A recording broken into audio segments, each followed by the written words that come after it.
నమస్తే అందరికీ. ఈరోజు 9th డే వాకింగ్.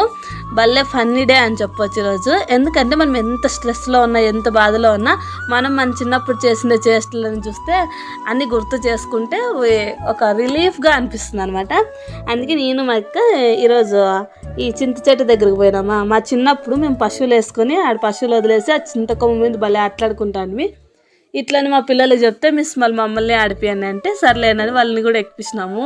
ఎంత నవ్వుకున్నామంటే బుగ్గలు చేసినాయి. అంత బాగుంటుంది ఆ కొమ్మ మీద ఆడితే. అంటే చూడడానికి కిందే ఉంది కొమ్మ, కానీ గాల్లో తేలినట్లు అనిపిస్తుంది అనమాట. భలే ఎంజాయ్ చేసినారు మా పిల్లలు అయితే. మీరు కూడా మీ చిన్ననాటి జ్ఞాపకాలు ఇట్లాంటివి ఏంటివన్నీ ఉంటే గుర్తు చేసుకొని మీలో మీరే బాగా నవ్వుకుంటారు. లాస్ట్కి నన్ను మా ఎక్కను కూడా ఎక్కించినారా మా పిల్లలందరూ కలిసి. ఎంత గట్టిగా అరిచినాము. అంత ఉన్నప్పుడు పోయినప్పుడు మళ్ళీ ఇప్పుడు పోయినాం భలే